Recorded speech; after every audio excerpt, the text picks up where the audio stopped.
The road through the Nevada desert had no mercy for hesitation. It stretched forward in pale, shimmering silence, swallowing sound and distance alike. She drove with both hands tight on the steering wheel, eyes fixed ahead, as if stopping might invite something she wasn't ready to face. The sun pressed down through the windshield, bleaching the landscape until sky and sand blurred together. There were no towns, no signs, just the road and her thoughts. Her name surfaced only briefly in her own mind, like something she used to be. She had told no one where she was going. That felt important. Necessary. The car's clock read just past noon, though time already felt unreliable out here. Heat distorted everything, including memory. She told herself she had planned this. That she knew the route. That the desert was only empty if you didn't know how to look at it. The phone buzzed suddenly in the cup holder. One bar of signal flickered on the screen, weak but real. Her breath caught. She picked it up too fast, fumbling, thumb hovering over the screen. For a moment, she considered calling someone, anyone. A voice from another place. Another life. Instead, she opened her messages. No new notifications. Just old names, old conversations, unfinished endings. The signal wavered again. She stepped on the brake without fully realizing it. Gravel crunched beneath the tires as the car slowed to a stop on the shoulder. Heat rushed in the moment she opened the door, thick and suffocating. The air smelled like dust and something faintly metallic. She stood there, phone in hand, turning slowly in a full circle. Nothing moved. The silence was complete. The signal vanished. The screen went blank, reflecting her face back at her, sweat at her temples, eyes narrowed against the light. She exhaled sharply, more annoyed than afraid. Not yet afraid. She slipped the phone into her pocket and reached back into the car, grabbing a half-empty water bottle. The plastic was already warm. She told herself she would only walk a little, just to see if there was higher ground, just to clear her head. The desert had a way of making small decisions feel reasonable. The car door shut behind her with a dull, final sound. Her shoes left clear impressions in the sand as she moved away from the road. Each step felt deliberate, steady.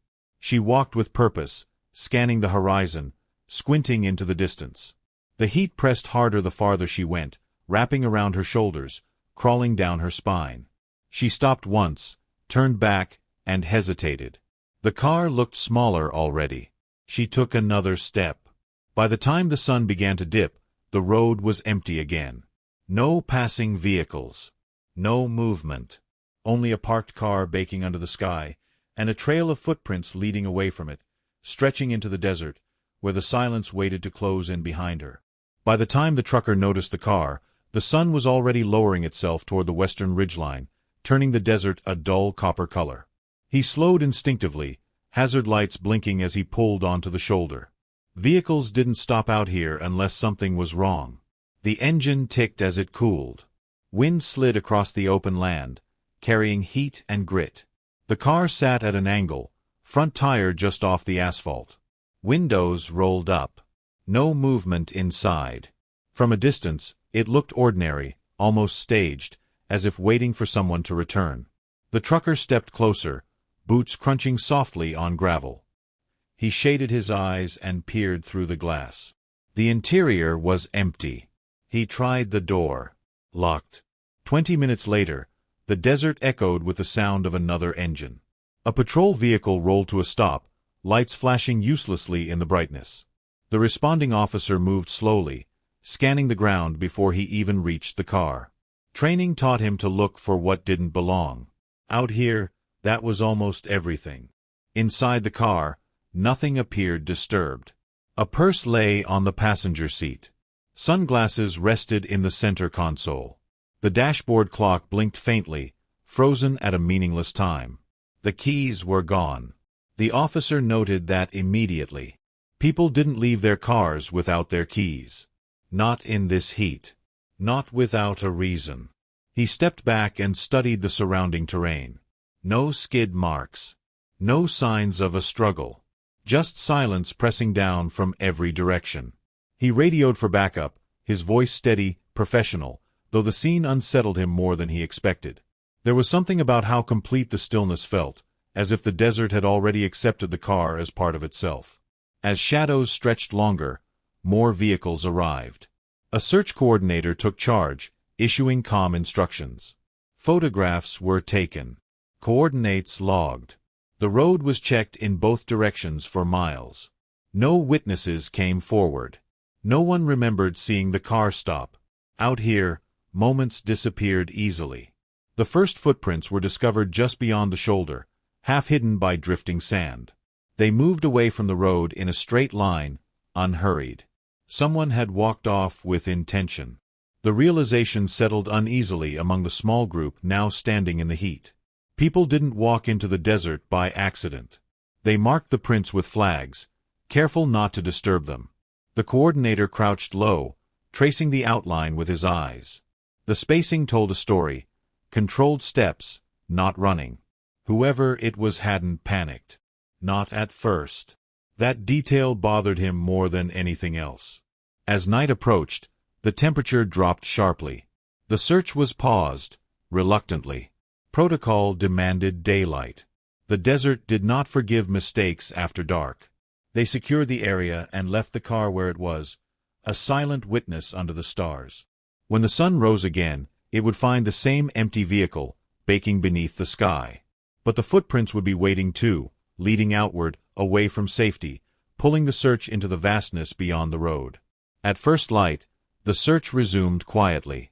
The desert looked unchanged, but everyone felt the difference. Heat had not yet risen, and the air held a thin, deceptive coolness. It was the only window they had. The lead tracker walked ahead of the group, eyes down, movements careful. He didn't speak much.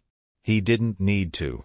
His attention stayed fixed on the ground, where the flagged footprints waited like a sentence cut off mid-word. He knelt, studied the depth, the edges, the spacing. "She wasn't running," he said finally. His voice was calm, almost detached.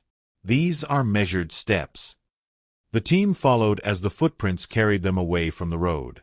Each print pressed clearly into the sand, heel first, toes pointed forward.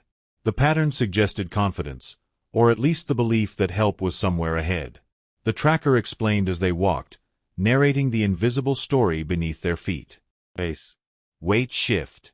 Hesitation. Then forward again. After half a mile, the terrain changed. Gravel replaced sand, and the prints grew fainter. The tracker slowed, scanning for disturbances others would miss. A shifted stone. A crushed stem. He found them, one by one, stitching the trail back together. The sun climbed higher. Sweat darkened collars. Radios crackled with brief updates, but nothing else moved. No birds. No insects. The desert felt paused, watching. The footprints began to drift.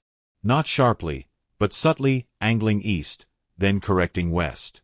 Small adjustments, barely noticeable unless you were trained to see them. The tracker frowned. Confusion often started like this. People questioned their sense of direction long before they admitted they were lost. They stopped at a shallow rise overlooking miles of scrubland. The footprints circled once, twice, then straightened again. Someone had stood here, turning slowly, searching the horizon. The tracker imagined her breathing hard, eyes burning from sun and wind. He didn't say it out loud. By midday, the heat was brutal. Water was rationed. The trail continued, stubbornly persistent, pulling them deeper into the desert. The farther they went, the quieter the group became. Each step forward felt like a choice they couldn't undo. Then, abruptly, the prints thinned again. Sand gave way to packed earth and brush. The marks grew uneven. The stride shortened. To the tracker, it looked like fatigue setting in, the body beginning to argue with the mind. He raised a hand, signaling the team to stop. Ahead, the ground smoothed out, unbroken. No clear impressions. No obvious direction.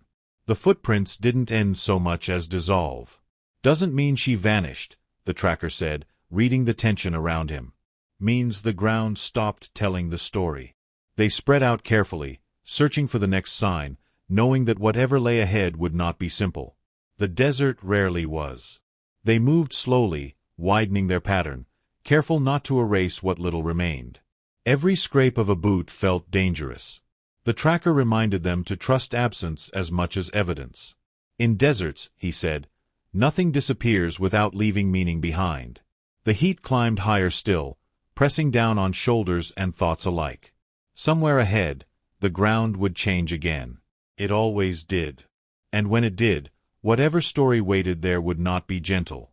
For now, all they had were fragments and questions, and a line in the sand that refused to explain itself. The search coordinator checked his watch, then the horizon. They would follow as long as daylight allowed. After that, the desert would decide what could be seen, and what would be hidden. None of them yet realized how close they were to the place where the footprints would finally stop, and the mystery would deepen. And when that moment came, it would force every assumption to break apart, leading them toward something far more unsettling than distance or heat. The desert was not finished speaking. Not by a long measure. Not yet at all. By the time the search paused for the afternoon, the desert had reclaimed its dominance. Heat rose in visible waves, bending the horizon and swallowing detail. For the trackers, the trail had gone quiet. For her, the day had never truly begun. She woke on the ground with the sun already high, confused by how heavy her body felt. For a moment, she believed she was still dreaming, still safe inside the car, air conditioning humming softly. Then the dryness in her mouth burned that illusion away. Her tongue felt thick, useless. Every breath scraped. She sat up slowly, fighting dizziness. The water bottle was lighter than she remembered.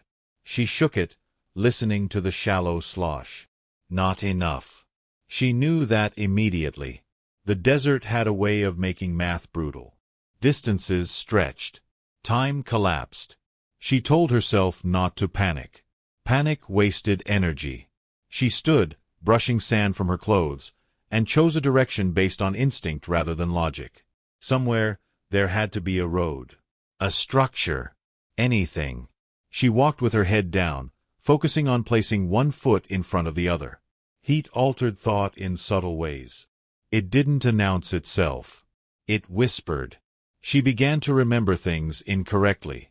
She was sure she had seen a building earlier. Or maybe that was a cloud. She laughed once, sharply, at nothing at all, then stopped when the sound felt wrong in her throat. The sun punished hesitation. She kept moving even when her legs protested. Stopping felt dangerous. Rest felt like surrender. Her shadow shrank beneath her, offering no comfort. She adjusted her pace, slower now, uneven. Her mind argued with her body, insisting she was fine, that she could go farther. That help was just ahead. She spoke out loud without realizing it.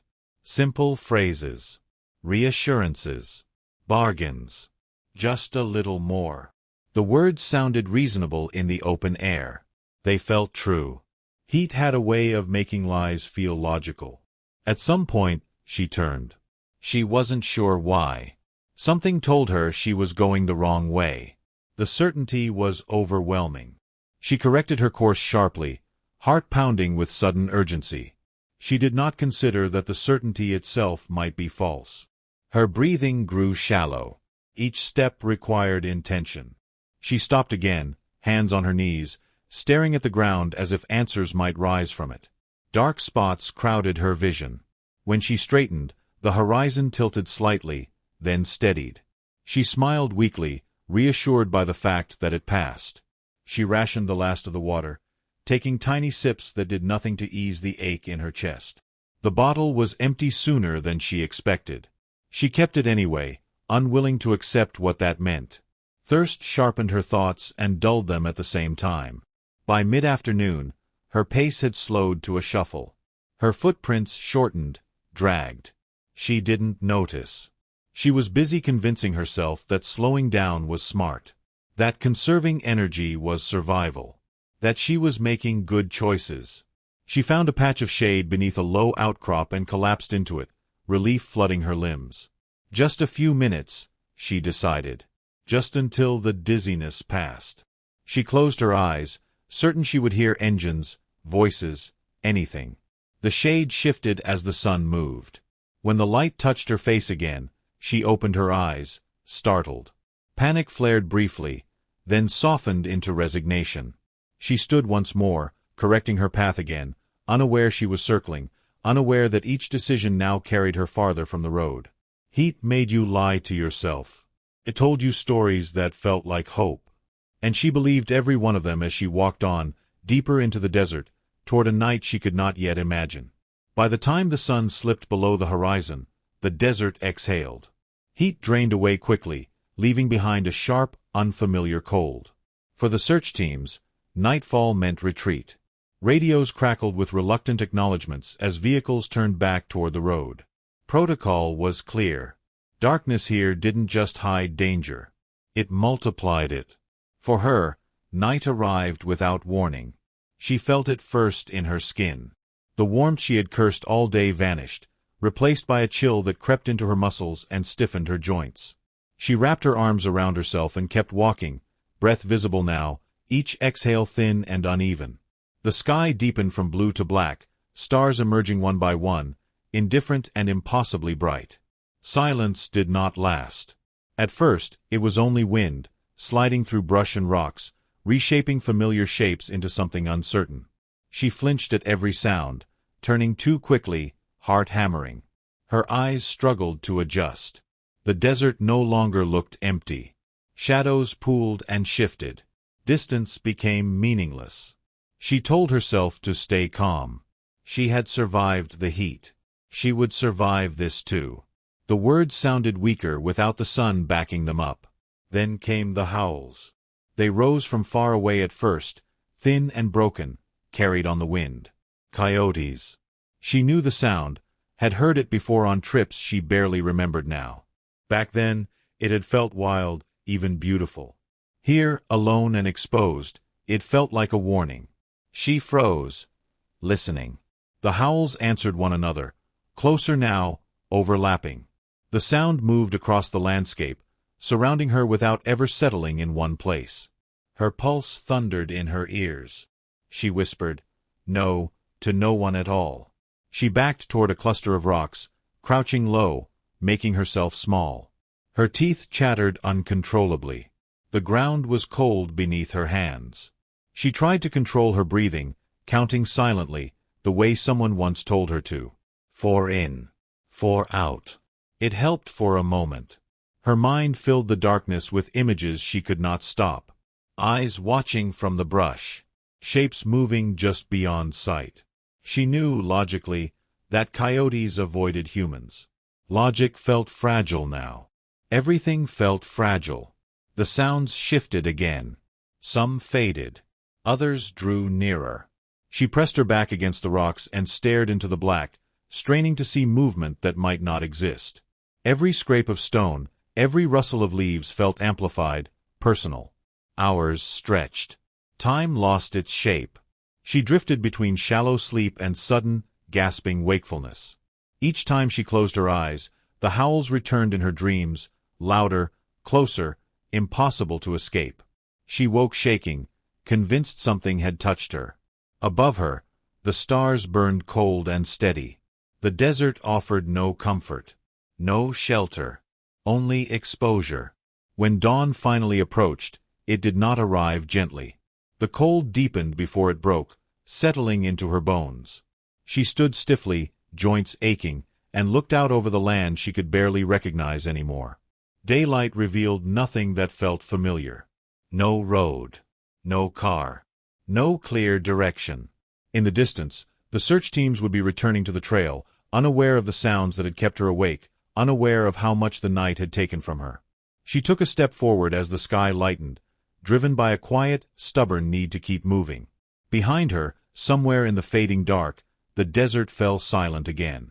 By morning, movement felt like progress, even when it wasn't. The sun rose pale and sharp, revealing a landscape scrubbed clean by light. She walked because stopping felt worse. Her body was stiff, mind dulled by cold and thirst, but daylight convinced her she could fix things. Daylight always lied better. She chose a direction based on shadows and instinct, believing the slope of the land would guide her somewhere useful. The decision felt logical in the moment. It was the kind of choice people made when they wanted certainty more than truth. She didn't look back. Miles away, the search teams returned to the flagged trail with renewed urgency. Fresh light revealed details missed the day before. The lead tracker knelt again, noticing changes that told him the story had shifted overnight. The stride was shorter now. The heels dragged. Fatigue had begun to speak louder than intention. She felt it too. Each step required more effort than the last. Her thoughts looped, replaying fragments of memory out of order. She was sure she had already passed this bush. Certain she had seen those rocks before. Familiarity bred confidence, even when it was false. At mid-morning, she made the mistake. She found a shallow wash cutting through the land, its path winding and smooth. In her mind, it meant water, or at least direction. Washes led somewhere. Roads followed them. People followed them. She climbed down into it without hesitation, boots sliding on loose dirt. The ground was cooler there, the air slightly damp with promise. Relief washed over her, unearned and intoxicating. She followed the curve of the wash, letting it decide for her. Each turn pulled her farther from the straight line she should have kept. Above, the tracker saw the change immediately. The footprints altered direction sharply, breaking their earlier pattern. He stood, scanning the terrain, jaw tightening. This was where people went wrong. This was where deserts closed their hands. She turned, he said quietly. The team followed, spreading out to protect the fragile signs. The wash complicated everything. Footprints blurred along its edges, mixed with animal tracks, broken by stones and brush. The tracker worked slower now, forced to interpret absence as much as presence. Inside the wash, she began to struggle. The curves felt endless. Each rise promised an exit that never appeared. The sun climbed higher, trapping heat in the low ground. The shade she had hoped for did not exist. Panic crept back in, sharper than before. She tried to climb out once, scrambling up the side before sliding back down, breath ragged. Anger flared, sudden and fierce. At herself. At the land. At the idea that she had been wrong. She shouted, the sound swallowed instantly. By early afternoon, her strength faded. She moved slower, pausing often, leaning against the bank. Her footprints told the truth now, even if she couldn't. They staggered. They shortened. They curved. The tracker stopped again, crouching low. The signs were unmistakable. Dehydration. Confusion. The wash had taken her deeper, not safer. He felt a familiar heaviness settle in his chest. This was the turning point. Ahead, the land would change again. The wash would open into flatter ground, where tracks could vanish completely. The team pushed forward, knowing time was no longer on their side. She climbed out at last, emerging into open terrain that felt wrong immediately. Too quiet. Too empty. She hesitated, turning in a slow circle, trying to choose again. Somewhere nearby, unseen and unheard, the desert waited to take the next thing she would lose. The sun pressed harder, and with it came a thin, distant sound she couldn't place. Not wind. Not movement. Something alive. Watching. She shook her head, dismissing it, and stepped forward again. Somewhere ahead, the ground would betray her completely, and the trail she left would begin to unravel. Daylight still pretended everything was fine. The ground hardened without warning. One moment the wash still carried faint impressions, scuffed and broken, and the next it offered nothing at all. The lead tracker stopped so abruptly the team behind him nearly collided. He crouched, scanning in widening circles, searching for the smallest interruption in the earth. There was none. The footprints were gone. Not erased by wind. Not trampled. Simply finished.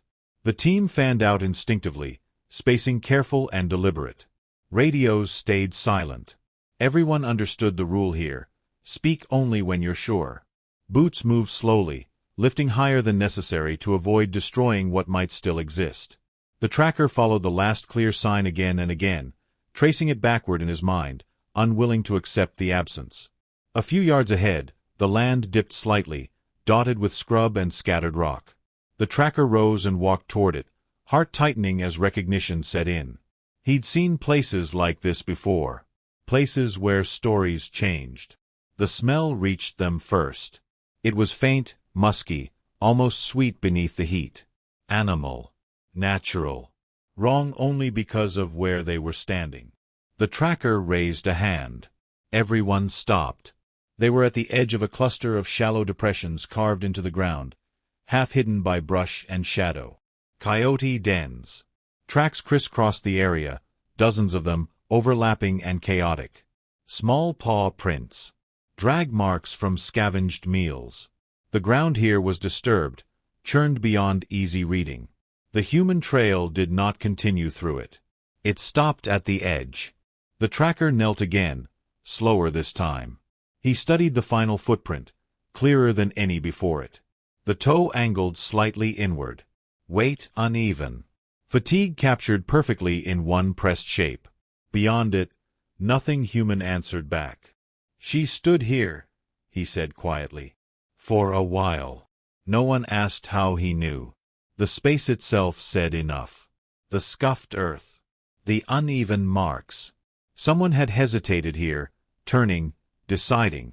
The tracker imagined her listening, thirsty and exhausted, surrounded by sounds she couldn't place. The dogs arrived next, handlers tense.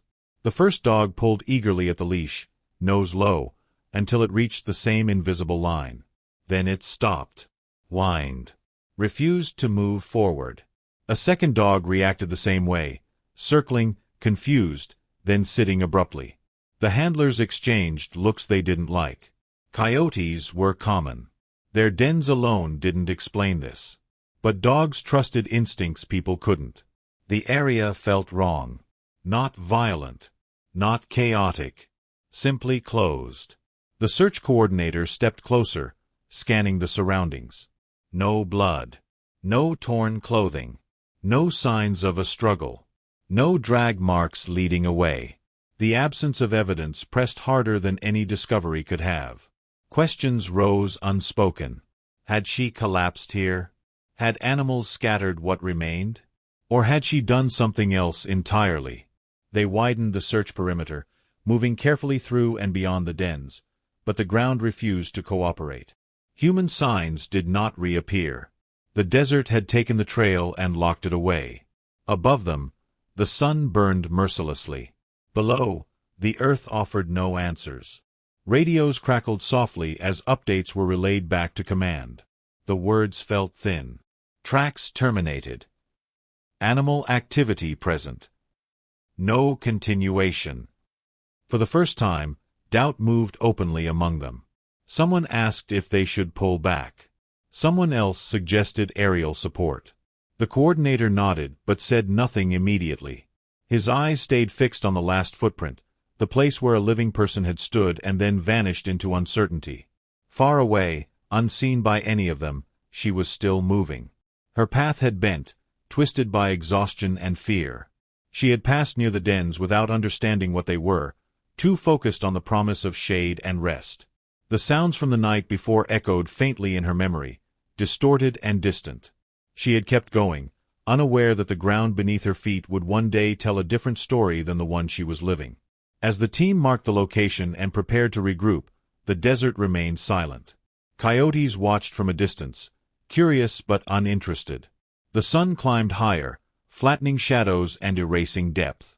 The trail was gone. But the search was not. Not yet.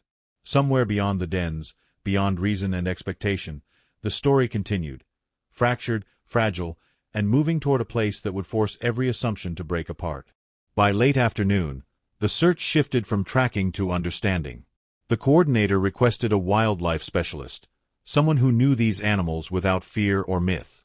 Coyotes carried stories people preferred to believe. Stories made absence easier to explain. While the team waited, the sun lowered and shadows crept back into the depressions around the dens. Nothing moved. No eyes watched openly. The place felt ordinary again, which unsettled everyone more than danger would have. Ordinary meant unanswered. Ordinary meant the desert was still deciding. It offered silence, heat, and time, the three things that broke certainty fastest. Out here always. The specialist arrived dusty and quiet, kneeling near the dens without hesitation. He spoke calmly, aware of the tension tightening every shoulder. Coyotes, he explained, were opportunists. They followed weakness, never strength. An adult human, even injured, was not typical prey. Attacks were rare, almost non-existent. If scavenging occurred, evidence followed. Bones, clothing, drag marks, something. The absence here mattered. He warned against filling gaps with fear. Animals did not erase people cleanly. Landscapes did. The ground preserved truth longer than rumor ever could, especially under this sun. Experience had taught him that lesson repeatedly. In places like this, alone, the explanation did not comfort anyone. If coyotes had not taken her, then the mystery widened instead of narrowed. The team replayed possibilities quietly. Collapse from dehydration, disorientation leading farther away, or a decision made in panic. The specialist pointed to the last footprint again. Fatigue showed there, but not surrender. People near death rarely walked with that angle. They sat. They fell. She had kept moving. That detail lingered, heavy and unresolved. It suggested intent, or at least refusal, even as the body failed steadily. Questions multiplied instead of settling.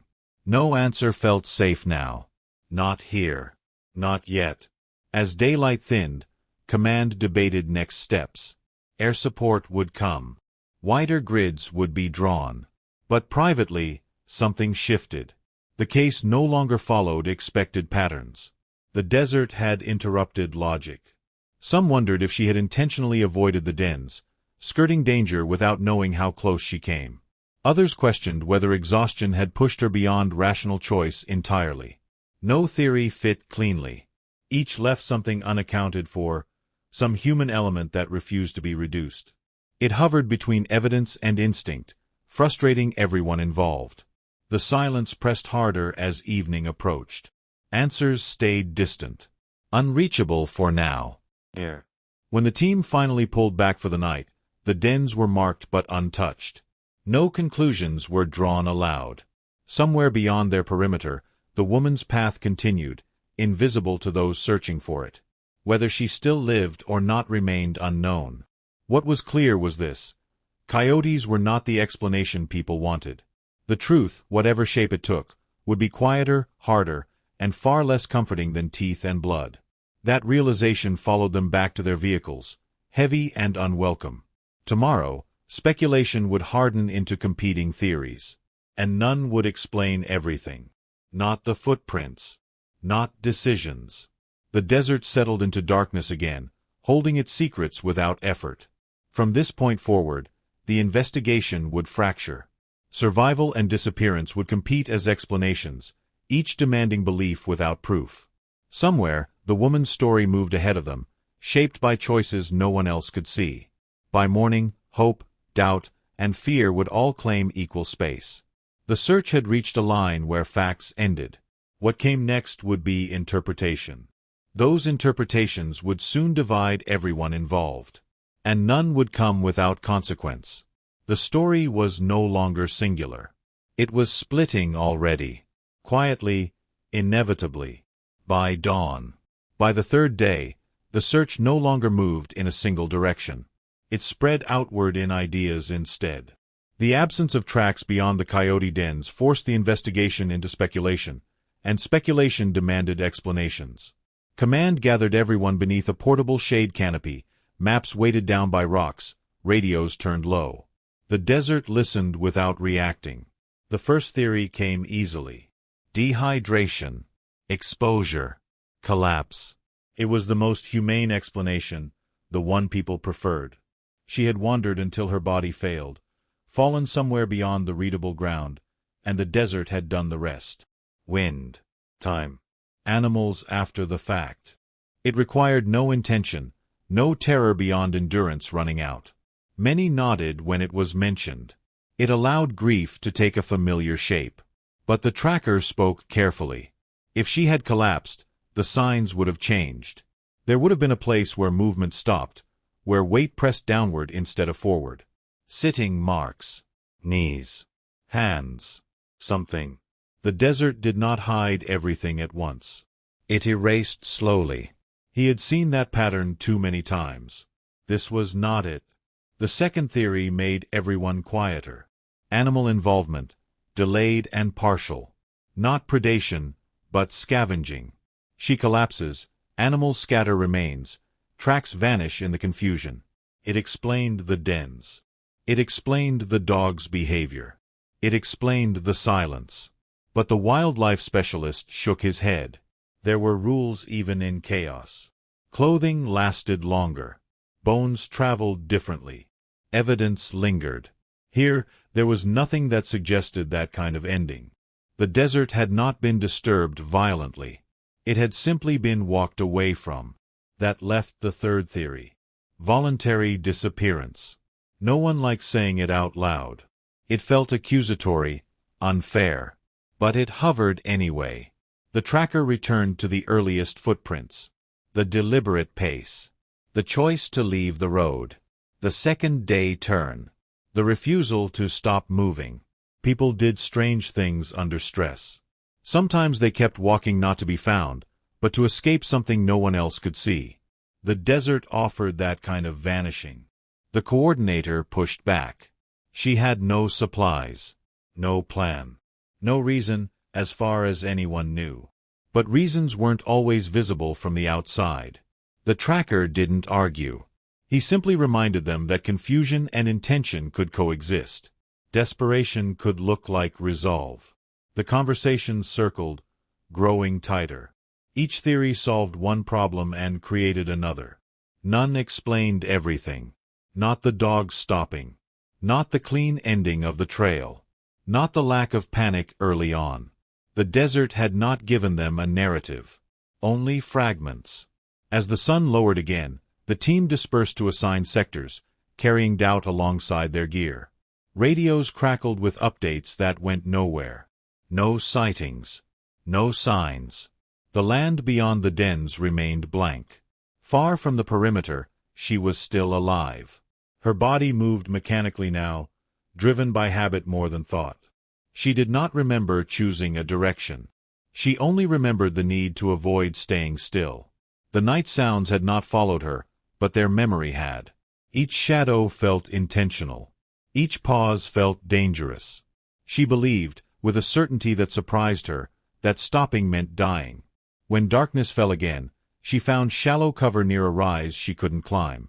She curled against the ground, conserving what little warmth she could. Sleep came in fragments, interrupted by thirst so sharp it felt like pain.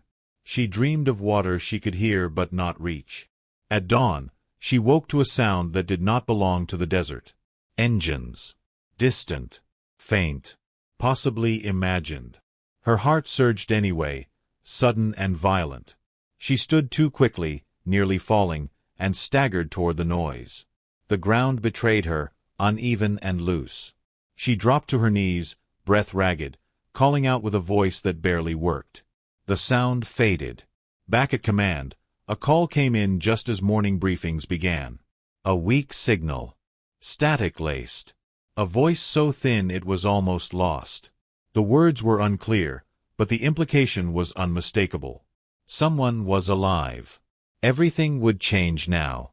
The radio crackled just as the morning briefing began, slicing through routine with a sound that did not belong. At first, no one understood what they were hearing.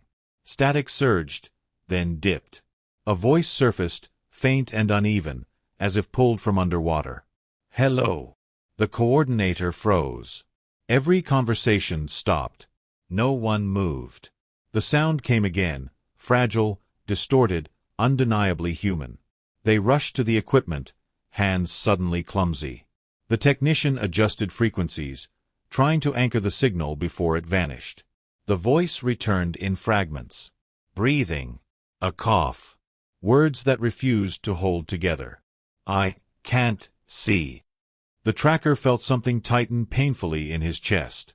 After days of emptiness, the sound felt impossible. cut through every theory they had built. Someone alive changed everything. It meant the desert had not finished her. Or perhaps, it meant something else entirely.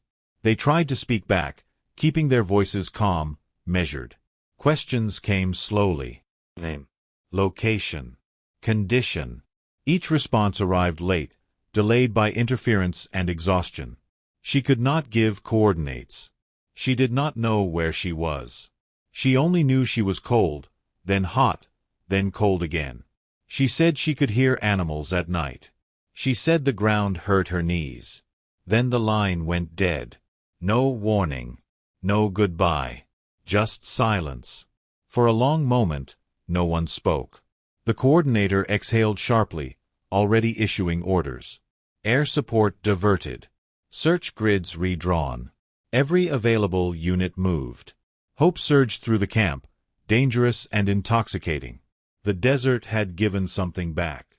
Now they had to catch it before it disappeared again. The tracker returned to the last known area with urgency that bordered on fear. The call had not come from near the road. That much was clear. Signal strength suggested distance, elevation changes, interference from terrain. She was still deep out there. Still moving. Or barely able to. Hours blurred as teams pushed outward. Helicopters swept overhead, rotors slicing the air, scanning ridges and washes. The desert responded with glare and distortion, heat bending everything into mirage. Radios stayed busy now, hope threading through every update. Far ahead of them, she lay half-curled against the ground, the phone clutched loosely in her hand. She did not remember making the call. Only the moment when the screen lit up unexpectedly, one impossible bar of signal appearing like a promise. She had pressed buttons blindly, whispering into the device with the last of her strength. Now the phone was dark again. Her body ached everywhere. Skin burned and cracked. Muscles trembled uncontrollably. She tried to sit up and failed, the effort stealing what little air she had. Panic flickered, then dulled into something quieter. Acceptance, or maybe shock. The sound of rotors reached her faintly, so distant she wasn't sure it was real. She laughed weakly, the sound catching in her throat. The desert had taught her not to trust hope. Hope wasted energy. Above, the helicopter banked, crews scanning endlessly repeating terrain. One shape blurred into another. Rocks mimicked bodies. Shadows lied. They passed over her once without seeing her, the sound fading like everything else had. She closed her eyes, exhaustion finally winning. When she woke again, the sun was lower, shadows stretching long. Voices drifted toward her, real this time. Footsteps. A shout. She tried to answer and couldn't. Her mouth moved without sound. Panic surged one last time, sharp and desperate. Then hands were on her. Real hands. Warm. Someone was saying her name over and over, as if afraid it would slip away. She was lifted carefully, pain flaring everywhere at once. She cried without sound, tears cutting tracks through dust and sweat. At the edge of consciousness, she saw faces hovering above her, relief and disbelief tangled together. The tracker stood back, watching, his eyes fixed not on her, but on the ground beneath where she had been lying. There were no clear footprints leading to that spot. Only disturbed earth. Scrapes. Signs of crawling. Signs of someone who had stopped walking long before they were found. As the helicopter lifted her away, the desert fell quiet again. Below, unanswered questions settled back into the land. Survival had been confirmed. Explanation had not. What she would say later mattered. What she would refuse to say mattered more. And soon, silence would become the loudest part of her story.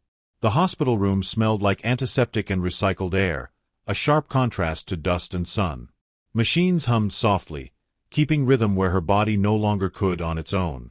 She lay still beneath thin blankets, skin pale beneath layers of grime that no amount of wiping seemed able to remove. Her eyes were open, unfocused, fixed on nothing in particular. Doctors spoke in careful tones. Severe dehydration. Heat exhaustion. Exposure. Scrapes along her knees and forearms consistent with crawling. No fractures. No bite marks. No clear explanation for how she had survived as long as she did. Medically, it was a miracle. Psychologically, it was unfinished. When the coordinator arrived, he did not ask questions right away. He stood at the foot of the bed, hat in his hands, unsure of where to put his weight. Survival changed the nature of responsibility. It demanded answers, even when answers hurt. She turned her head slightly when she noticed him. Her eyes focused then, sharp for a moment, assessing. Whatever she saw there made her look away again. They waited. Eventually, she spoke first. Her voice was hoarse, stripped thin by thirst and fear. She confirmed her name. She confirmed the car was hers. She confirmed she had walked away willingly. Each answer was short, precise, offered without elaboration. When asked why she left the road, she closed her eyes. "I thought it would be faster," she said. No one challenged that. In the desert, bad logic was common. It did not explain everything. The tracker arrived later, standing just inside the doorway, uncertain if he belonged there. She noticed him immediately. Her gaze lingered longer this time. Something passed between them that did not require language. Recognition, maybe. Or blame. He asked about the wash. She nodded once. Asked about the dens. Her jaw tightened. "I didn't know what they were," she said. "I just wanted shade." That answer satisfied no one and everyone at once. They asked her about the nights. About the sounds. About how close the animals came. She shook her head slowly. "They were there," she said. "But they weren't the worst part." "What was?" someone asked gently. She did not answer. The silence stretched, heavy and deliberate. It felt chosen. The coordinator glanced at the doctor, who shook his head almost imperceptibly. Trauma moved on its own schedule. Pushing rarely helped. Later, when most of the staff had left, she spoke again, quieter now. "I stopped walking before you found me," she said. "I couldn't anymore." The tracker nodded. He had seen the signs. Crawling. Dragging. Survival reduced to inches. She swallowed with difficulty. "I thought, if I stayed still, they would come." "Who?" he asked. Her fingers tightened around the blanket. "It doesn't matter." But it did. In the following days, her condition improved while her willingness to talk diminished. Investigators returned with questions she no longer answered. Wildlife experts were dismissed with polite refusals. She allowed no reconstruction of her final path. She would not say how she moved beyond the dens without leaving clear tracks. She would not explain why the dogs stopped. She would not describe what finally drove her to make the call. She signed statements. She declined interviews. She requested privacy with a firmness that surprised everyone. Officially, the case closed as a survival event complicated by terrain and environmental extremes. Unofficially, it remained unresolved. The report contained phrases like "unknown variables" and "subject declined to elaborate." Paper absorbed uncertainty easily. The tracker visited once more before leaving the region. She looked healthier now, color returning slowly to her face. But her eyes had changed. They seemed older, distant, as if still measuring open space. "You did well," he said, unsure why he needed to say it. She studied him for a long moment. "I didn't," she replied. "I just didn't die." He considered asking one final question, the one that had followed him since the call. Instead, he nodded and turned away. When she was discharged, there were no cameras waiting. No public statement. She left quietly, escorted by family who had learned not to ask too much. At night, she woke from dreams she refused to describe. During the day, she avoided open land. The desert kept its silence. Coyotes continued to hunt and howl, indifferent to the story people told about them. Wind erased what little trace remained of the search grids and flagged Earth. Within weeks, the place where the footprints ended looked like any other patch of Nevada wilderness. But some details did not fade. The clean stop at the dens. The dog's refusal. The distance between where she should have been and where she was found. The certainty in her voice when she said they were not the worst part. Survival answered one question and opened many more. She lived. That fact could not be argued. Everything else remained suspended between explanation and belief. When asked later if she would ever return to the desert, she shook her head. "It already knows me," she said. "That's enough." And with that, the story settled into the space it would always occupy. Not as a warning, not as a miracle, but as an unanswered reminder that sometimes people disappear without leaving, and sometimes they come back carrying silence heavier than anything they lost.